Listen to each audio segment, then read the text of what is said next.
What up, everybody? If you're just noticing now, we have a different background. We are live at Camelback Ranch, of course, the home of your 2024 World Series champion Los Angeles Dodgers. I am Alanna Rizzo. This is Clint Pasillas. We're your hosts for the next half an hour. Alden Gonzalez is coming up shortly from ESPN, of course, covers the Dodgers amongst all the other teams for ESPN. This is good. What was the first, finally nice to meet you in person, right? By the way. But what was the biggest impression you had when we walked into the Dodgers clubhouse this morning at 8 a.m.? There's a lot of talent, just like you guys read about, just like we see about, we talk about every week here, twice a week on the show. There's a lot of talent in this clubhouse, and we got to shake Roki's, or not Roki, we got Yamamoto. We got Shohei's hand. We're feeling good. I don't know where I'm looking. I think I'm over here now. Here, this is your single right here. Listen, Three is I'm a single, totally a two professional. is a two-shot, one is my single. But again, a lot of talent on this ball club, and other talent coming at some point when they're recovering from injury. Of course, you guys just had Clayton Kershaw on Foul Territory. Guys, go check it out. But a lot of hype, a lot of excitement at this camp. And of course, today we just learned minutes before going on live, Dave Roberts getting that contract extension locked in. 4 years is the report, 4 years, and set to break Craig Counsell's $8 million per year record. Can't find a more deserving guy than Dave Roberts to get this deal. No question about it. Again, the team has not made this official. John Heyman reporting, Bob Nightingale reporting that a deal has been done. We knew that they were trying to get it done before the trip to Tokyo. Brandon Gomes, we had on Foul Territory a little bit earlier today, didn't give us the breaking news, but he said that there was plenty of time. And honestly, as Clint mentioned, Dave Roberts deserves it. This man has done everything that has been asked of him to do. He's taken this team to the postseason every single year. Under his tenure, he has 2 World Series championships, should be 3 under his belt, and congratulations again. We don't know the actual terms, but it is supposed to be higher than the $8 million per annual value that Craig Counsell got with the Chicago Cubs, so good for him. An important note, we'll be talking to Dave tonight. We will be live again, 5 p.m. Pacific time here on Dodgers territory, our 2v1 sit down with Dave Roberts. So pull up the neighborhood, come watch with us. Actually, don't pull up the neighborhood. Everybody watch in your own homes, multiple screens, multiple devices. Let's get those numbers going. But yeah, a lot of good things going on at camp. What are your takeaways being back here? You know, it's funny because I walked in and I wasn't sure how it was going to be. It's been 4 years since I was the Dodgers reporter, and I walked in and it was kind of like riding a bike. And to be honestly, it was just so heartwarming to come back into the Dodgers dugout and into the Dodgers clubhouse and kind of see just what was going on. And the thing that struck me, and I anticipated this going in and seeing all of the Japanese media. Of course, I did not expect Shohei Ohtani to be sitting there eating bacon and eggs. I did not expect that. I was not expecting Shohei to be sitting there just having some breakfast, like he's a normal person, like he's one of us. Shook his hand. You know, he's tall. He's a big man. He's shook a lot his of hand, dude. and Yamamoto walked up and said hello to him. But another thing, we were just talking to, Max Muncy walks in. He looks good. He's 17 pounds lighter. We asked him how he did it. Just obviously portion control and kind of laying off some of the imbibing. But he looks good, and he said that he really feels that the change in body type and weight is going to help him. Maybe not in April, but it's going to help him in July. In those dog days, taking some of that weight off of his legs and his knees. Yeah, of course, I could use some of his advice on how to lose a pound or 2. More of the torso showing here in the full shot. But yeah, no, Max Muncy looks good, and he's got to do these kind of things. I mean, he's 34 this season, getting older, playing a demanding enough position as a third baseman, and he's not going to be a guy that's relied on to be hitting 3 or 4 in this lineup anymore, but it's still the importance of that. We got something going on the screen, by the way. The importance of having him deep in that lineup, help in the middle of that lineup with run production, staying on base, getting on base, all that kind of stuff. Having him hitting 4 or 5 is absolutely going to help this ball club a whole bunch. I asked him too, hey, you going for 40 this year, because he's come close a couple of times. 36, I think it was his career high in 4 years, 21. he's been over 30 bombs. Yeah, he's looking for it. He's looking for 40 this year, and if you're able to have that, hitting 5 or 6 in your lineup, what a special group of dudes here. Yeah, it's a special group of guys, and we were also talking to, I saw Chris Taylor in there, Austin Barnes is in there, Will Smith, Freddie Freeman was just on the show. Clayton Kershaw is also making the trip to Tokyo. He's not going with the team. He's not active, so he can't go with the team, but he is making the trip over there, and he seems to be ready to come back in June. So that's going to be a huge thing. Another thing I noticed, Clint, is Michael Grove and his sling, unfortunately, done for the year. Michael Grove, it's awful to see that. Yep. It's going to be a big piece of what the Dodgers have going on, because every arm is going to be used. And it seems like a surplus right now, but there's going to be a time this season that's like, why didn't we sign this guy? Yeah, with Grove, big piece, yes, just because of how the Dodgers operate. We know they move talent in and off the roster all the time. Having somebody that has that can be optioned to AAA multiple times and come up, pick up a few innings here and there whenever the team needed, that goes a long way for this ball club. So to lose that, it is definitely tough. He had mentioned too, the team had mentioned he was struggling with the injury through most of last season, explaining some of the struggles. Like when he was right, Michael Grove was very good, but still he's somebody that's probably 10th, 13th, 15th on this team's depth chart. That's how good they are, and there's a reason they go out and add Tanner Scott, they add Kirby Yates. Bullpen, we talked about it last week. There are some injury issues to start the season. You guys have talked to Evan Phillips, Philly on his way back. Expecting to be ready sometime in early April, but it opens up the door for some other kids. Saw Ben Kasparius throwing a side session earlier. Somebody who could be in the bullpen as well, Dustin May, got off the bullpen mound earlier, and we'll learn a lot more in the coming days when after the team announces Dave Roberts. I'm sure we're going to hear a lot more about what that roster is going to look like.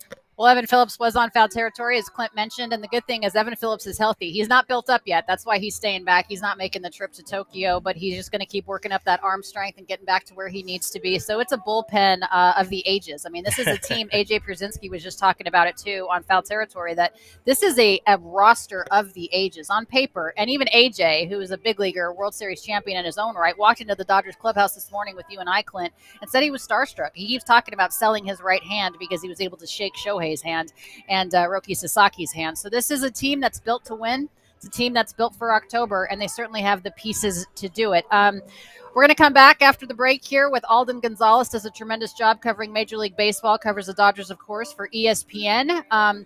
So Dodgers territory from Camelback Ranch rolls on, and actually Alden is already here, so we don't even have to go to break. Right, Alden is here with us. We appreciate you taking the time as we get ready for first pitch here in less than an hour. And Alden, I mean, again, on paper, this is a team that's built to go back to the World Series, right? It doesn't always work out that way. It's hard to run it back.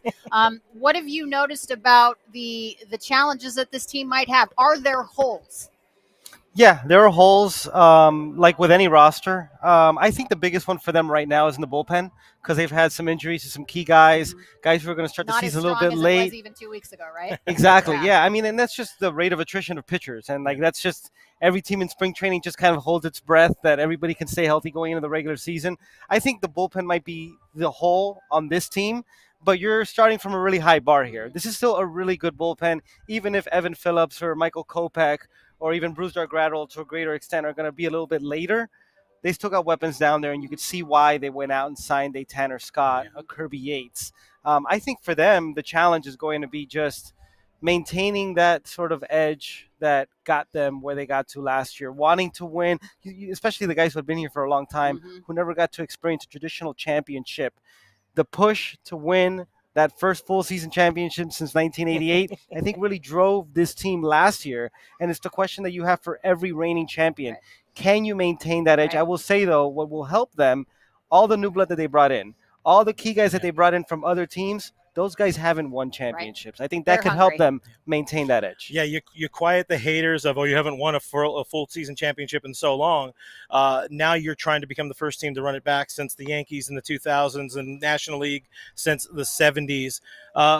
This front office got very busy, like you said, adding a bunch of talent, particularly on the starting pitching side. You add Blake Snell, you add somebody like Roki Sasaki, who is he's insane. He's a lot of kid for sure. Yeah. But these are also some of these guys. They have a bunch of other starters. You mentioned the kids, young blood, Emmett Sheehan coming back from injury. Some of these guys, Dustin May. These are dudes that are going to fill in for some of those holes in that bullpen. How do you think that kind of shakes out? I'm sure they have a very interesting puzzle they're trying to put together when it comes to this pitching pitching staff. What do you think the first few weeks look like? Well, so I think one thing that's interesting to note here is that they got a lot of off days in April. Yeah. Mm-hmm. So they're going to run a 6-man rotation for the majority of the year, especially when Shohei Ohtani is in that rotation. But they don't really need it, at least until maybe the start of May. They can maybe keep like 1 or 2 guys on a regular turn. So you're looking at early on, it's going to be Blake Snell and Tyler Glasnow and Yoshinobu Yamamoto and Roki Sasaki. They're going to start Roki Sasaki from the beginning. Mm-hmm. And then it's just a question of who gets that fifth spot. And as you mentioned, Tony Gonsolin, obviously a prime candidate. He has options, though. He can be optioned down in the minor leagues. I still think he probably ends up as the fifth starter. Mm-hmm. Dustin May is out of options. Yep. But Dustin May, when you consider the time that he missed last year, bullpen so badly. yeah, and what I mentioned earlier, all the injuries to their key relievers, Dustin May can be a weapon out of that bullpen. And the great thing about the Dodgers right now, they still have that starting pitching depth down in the minor leagues. Yeah. Bobby Miller, Right. Landon Knack, those guys can be ready. Let me ask you a little bit about Roki Sasaki, who I saw for the first time today. And we know that he probably, again, not official by the team, but probably going to make that Game 2 start in Tokyo. Yamamoto's throwing today in about 45 minutes, and then we probably have Roki tomorrow, right? So it lines up to, one would think that's going to be Yama and Roki in Tokyo. Let me ask you this, though. He obviously has the heater. He has that really nice splitter.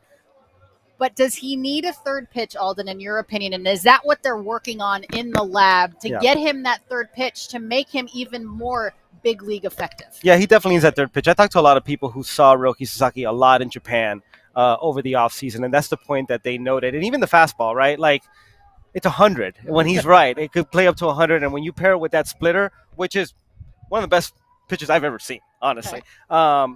But the fastball can be flat. The four-seamer can be flat at times. There have been people who have seen him who thought maybe he needs to incorporate more of a two-seamer, something that breaks in on right-handed hitters that could help offset that four-seam fastball. But in terms of just like a general third pitch, I mean, he needs to hone in on the slider. I think that's going to be the big thing for him. That's going to be the separator for him. I know when he was being courted by teams, the homework assignment for teams was, how do you get my fastball velocity back? That is important. The Dodgers believe that with health, with them sort of breaking down his delivery, maybe his stride length was compromised a little bit by compensating for injury, that'll clear it up. And we've seen the fastball there. But the bigger question for him is, as you mentioned, Alanna, that third pitch, what does the slider look like? What does the depth of that slider look like? Dodgers are as good as anybody at pitch shaping, at developing certain pitches, and I think that's going to be their biggest task this spring. So we see recent days the Dodgers decide to slow Shohei's progression as a pitcher down. One, I'm very excited to see what this team can do, this front office, the lab, as you call it, or they call it, what they can do to help make Shohei a better pitcher. But what do you think about the kind of slow play for him? Obviously, just coming off of the shoulder surgery, trying to – I think it was Brandon Gomes who said it. He's a very important part of that offense as well. How do you think this kind of plays out? Is it more of a June progression where he's back, or what do you think Shohei's at? Send him out on a rehab assignment. That's another whole option. That's the interesting thing too, is that all throughout this, like April was going to be basically him building up by the Dodgers staging simulated games at Dodger Stadium before their regular game, before Shohei Ohtani would have to be the DH and the leadoff hitter. Like, who's he facing? Probably minor leaguers that they'd bring up, or even guys. I mean, you've seen this a lot, Alanna, where like they'll do simulated games and guys who don't get at bats, regular playing time. That's how they see velocity. So that's what we would have seen there for Chris Taylor. Exactly, Chris Taylor, Austin Barnes, like those guys would be in there. But back to your original question about the buildup, like I was surprised by it because he had already started that progression. He already started to get off the mound, and I think the question is going to be, how long is that shutdown, if you want to call it a shutdown or a pause? I know he's still throwing, but he's not throwing off a mound. So how much time is he going to have to make up when the team comes back from Japan? And so how does that buildup look where now you get into facing hitters and now you get into simulated games, what would qualify as a rehab assignment? But I think the important thing, just sort of big picture with the Dodgers and Shohei Ohtani, they want Shohei Ohtani at his best as a two-way player going into October. And that's why they went hard after starting pitching depth. And that's why they don't feel like they never felt like they had enough because they want to have that sort of coverage, because Clayton Kershaw's not going to start the season with the team, obviously. Shohei Ohtani isn't either. They wanted to build in that excess of starting pitching depth. So they don't need Shohei Ohtani to pitch for them in April. They don't even need it in May. I would venture to say they don't even need it in June. And I'm not saying it's going to be this long, but if it were to come to that, it's not the end of the world. It's not the end of the world. Remember, he's not just coming off Tommy John surgery. He's also coming off labrum surgery on his non-throwing shoulder, and there's a progression there on the hitting side. And as the Dodgers talk about all the time, there's no blueprint for this. No. There's no manual on how to rehab this player. They're coming up with it on the fly. Right. So, and I think the best thing for them to do is read and react. And it seems like this was that situation. They're reading and reacting here. Shohei Ohtani is going to make the roster. I know that for a I fact. think so. Breaking? Is this breaking news? Breaking. Okay. Who's going to be the 26th man? Who's the final guy? Yeah, it's interesting. And maybe I'm getting too in the weeds here, but like I've always felt like that last piece needed to be a left-handed bat because I feel like they're very right-handed heavy, especially on their bench. But you're not going to force something in there that doesn't make sense. And I obviously, when they signed Kim, like he seemed like the obvious fit. Play second base, at least against right-handed pitching. But keep in mind, he can be optioned to the minor leagues. Right. And he's a guy that they're invested in for the future. If they feel like he still needs development, I don't think it's in their best interest to just place him on an opening day roster. The glove? Exactly. Okay. Yes, it's definitely that. Yeah. I think the defense is there. The speed is plus, and I think the bat needs to catch up a little bit. So I don't know if they've ultimately come to this decision, but I think it'd be very easy for them to send him down to AAA, get him some seasoning that he still needs, and then I think it becomes a question of, is it Andy Pages or is it James Outman? Okay. Yeah. And James Outman being the left-handed hitter, I think it makes a lot of sense because we know Kike is going to be in the lineup against left-handed pitching. Yeah. So they need someone to start against righties. But if Andy Pages proves to be the best person for the job, and we've seen Andy Pages really perform, and he could definitely play center field, maybe they can go with an Andy Pages in center and Tommy Edman in second base a lot of the time. But I think right now it's probably down to Andy Pages and James Outman if Kim's going to get seasoning down in the minor leagues. Yeah, and we saw earlier Dino Ebel working behind the locker room here, working with Andy Pages on some of his defense, kind of charging the ball, the throw, the crow hop. We understand with Pages, the kind of question is that defense, is it going to be consistently major league ready? And then the polar opposite with James Outman, where the defense is there. Yeah. Last week, Dave Roberts a little bit more critical of Audie's swing and where he's at right now. But then he drops a 3-run homer last night in the ball game for this team. Outman, a left-handed bat, but still, like, I guess these are champagne problems when we're talking about the final guy in the roster who they're barely going to get that much playing time. If you're, I probably shouldn't say gun to your head, but gun to your head, who's that last guy? Who do you think does end up getting that last spot? Because I agree, it's not going to be Kim. I think he gets more time. We should throw in Eddie Rosario too. That's a great point. In camp, left-handed hitter, veteran bat, and remember that. David What about Bodie? David Bodie? Another David righty. Bodie's another one. And keep in mind that it's going to be an inconsistent playing time. So it's got to be somebody who can not play for 3 days, then get in the lineup and be effective. Gun to my head right now, I would say Andy Pages. Even though he's not a left-handed bat, I just think he has proven to be the more productive player in the big leagues, especially recently. But I could see it going anyway. Yeah, it's tough. I mean, these are decisions I'm glad I don't have to make, but I can't imagine what they're kind of going through right now because there's a lot of good options in that. All right, we talked about the holes. We talked about Sasaki needing that third pitch. We just had Kershaw in foul territory. Looks like he's going to be coming back in June. Obviously not starting the season with the team, probably going on the 60-day IL. But this is a team, Alden, that obviously won the World Series last year. This is a team that has expectations to do it all over again. You talked about the young blood that hasn't won before coming over here. I mean, is this the best in terms of the construct of a roster that you've seen in a long time in terms of guys that have been there but guys that want it? I can't imagine a deeper roster. Yeah. I really can't. I mean, you talk about just organizationally. I mean, the fact that the Dodgers signed everybody that they signed this offseason, and some publications still rate their farm system number one in the industry is incredible. But if you just look at the Major League side, if that rotation is healthy, I think it's up there with the Mariners for the best rotation in baseball. Well, now they're down possibly with George Kirby going out the Mariners. We'll see what happens and how long he's out with the information. And that lineup, how could you picture a lineup better than that? 1 through 9, by the way. 1 through 9, that lineup. Let me expand on that a little bit because last year we had some times on our show, everybody did, talking about the bottom part of the order, that the Dodgers lineup, you know what you're going to get pretty much 1 through 5, right? But there was more production needed from the bottom part of the order. Have they addressed that? Tommy Edman. Yeah. Tommy Edman changed the complexion of the bottom third of their lineup. I mean, look at what he did in the playoffs. That's why they love him so much. That's why they extended him. They tried to trade for him like 3 different times. Right. Yeah, they've been on him a long time. Tommy Edman batting 8th or 9th in your lineup is just the perfect fit to just kind of be an on-base guy for when it flips over again for Shohei and Mookie and Freddie and all those guys. Michael Conforto, I'm very interested to see. Like, his name Yes. barely ever comes up. He gets lost in this lineup. But I'm very curious, and I know his splits were kind of weird, his home road splits were, but not playing in San Francisco anymore, getting in with the Dodgers hitting guys. What can they tap into for Michael Conforto? They identified him and gave him good money this offseason for a reason. And again, you don't have to be the man here because there's 25 other men. And we saw how that benefited Teoscar Hernandez. Correct. Right? He didn't have to anchor a lineup, and we got the best offensive version of Teoscar Hernandez. Honestly, I think the first half of the season, Alden, you know better than I think Alden was the MVP of the first half of the season. I think Teo was the first half of the season MVP for the Dodgers. He was the most consistent member. While so many guys were in and out, he was such a consistent run producer for them. An important addition to this team. And I like you mentioning Conforto, not really getting a lot of love, not getting a lot of respect from people. Maybe not so much respect. Another guy I feel like we're not talking enough about, we should be talking about, two-time Cy Young Award winner, Blake Snell, added to this team. I'm stuck on pitching very clearly. What do you think somebody like Blake Snell adds to this rotation that is already incredibly talented? Well, this is when you look at this rotation, I think the spectrum of potential outcomes is very wide because there are a lot of guys who have incredible talent, high ceilings. Tyler Glasnow, Yoshinobu Yamamoto at the forefront of what I'm mentioning here, but also injury risk, right? Yes. Like, you could very well see issues come up. Glasnow and Yamamoto missed significant time last year with significant arm issues.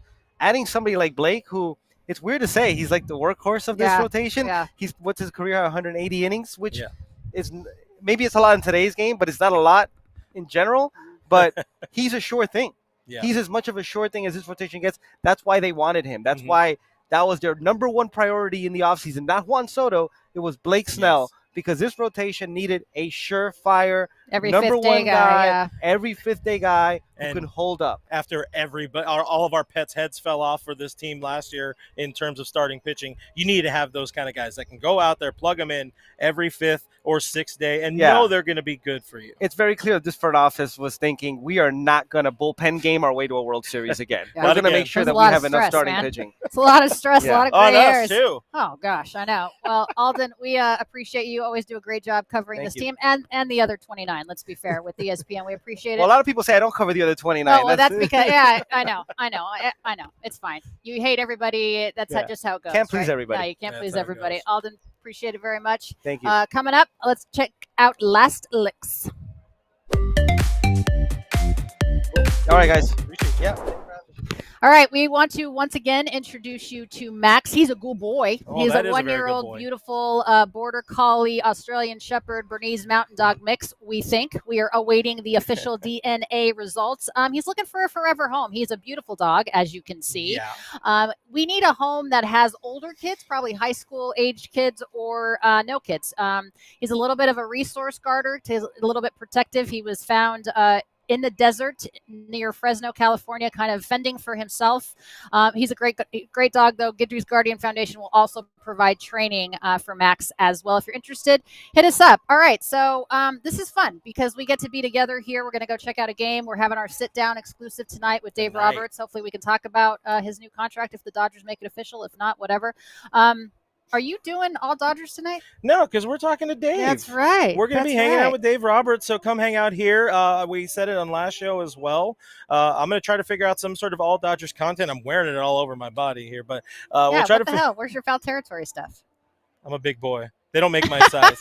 But the plan is, the hope, guys, call into my voicemail hotline for my show. We want to have voicemails for Alanna. Please be respectful, you sickos out there. But we want to take some calls, take some questions, talk about the team, talk about your time here. Because, again, you're hanging out with a celebrity when you're walking around Camelback Ranch with Alana Rizzo. It's cool seeing you do your work here. And we also got some exclusive behind-the-scenes access at the new pitching lab. Yeah, it's really awesome. But what I love is behind us, seeing that there's a ball game about to happen. There's this one. There's one more tomorrow. And then this team is gone. Tokyo, and a week from tomorrow is opening night. Yeah, and they're not coming back here. They're going straight to LA for the exhibition in the Freeway Series. Before we let you guys go, though, and Clint and I get over to watch the ball game before we get set for Dave, Robert's informing non-roster invitee Matt Sauer that he's traveling to Tokyo. That's a special moment. That's pretty cool. The whole moment, the way it showed up or showed out is Sauer didn't have his best outing by far. And he's pissed at himself trying to come off the mound. And Dave's like, "No, you're good." This is one of the things that's so great about Dave too is the human touch you do get with Dave Roberts. Sauer saying he wanted to be pissed, he was confused, but Dave saying, "No, you're coming with us." Doesn't mean he's on the opening day roster, but what Dave told reporters earlier is everybody who travels with the team is about 30, 31 players. Yeah, let's going be with clear. the team. Not everyone's going. There's a lot of guys that are being reassigned and not on the trip. But the players who do go with the team, they're going to, at the bare minimum, get in those exhibition games against the Giants. And I think the Heroes are the teams they're playing. So really, really cool stuff for Matt Sauer, who has some big league time under his belt. But now he's a real big leaguer, as Tommy Lasorda might say. You're with the Dodgers. You're a major leaguer now. You're welcome to the big leagues, kid. Let me ask you this. Alden Gonzalez feels that Andy Pajes is going to be the 26th man. What's your thought? Who do you think makes that last spot? I think it makes sense for him just because getting some more time around this team, continuing to kind of grow as a big leaguer, you might as well do it with the major league coaching staff. I don't think he's going to be with the big league club for like all of April just because they need to get him consistent playing time. And he'll get that in AAA. He won't get that exactly. here. His future is brighter than somebody like James Outman. We love James Outman, of course, but he's fallen on hard times in his career, and I think Jimmy Outman coming up, being a lefty off the bench for this team until they figure out some other options, whether it do be an Eddie Rosario, some sort of non-roster guy. They do have some options still left here in camp. David Bodie, of course, mentioned. He's having a great spring. And again, you take spring training results with a grain of salt, okay? But he is having – I mean, if he's trying to win himself a job, he's doing everything in his power to be able to show them what they have. All right, so again, don't forget – he was nice to you. That's the important thing. He was nice to you. Everybody's nice to me. Don't forget to join us tonight at 5 p.m. Pacific. Clint and I have an exclusive sit down with Dave Roberts. He's taken us through his mindset of what he was going through. Of course, we're all, Monday morning quarterbacks, right? But he's going to take us through what he was going through when he led this team to a World Series championship in 2024. We appreciate you guys being with us. Remember to like, subscribe, all of the good things. We will see you shortly tonight, 5 p.m. Pacific. Go Dodgers. Bye.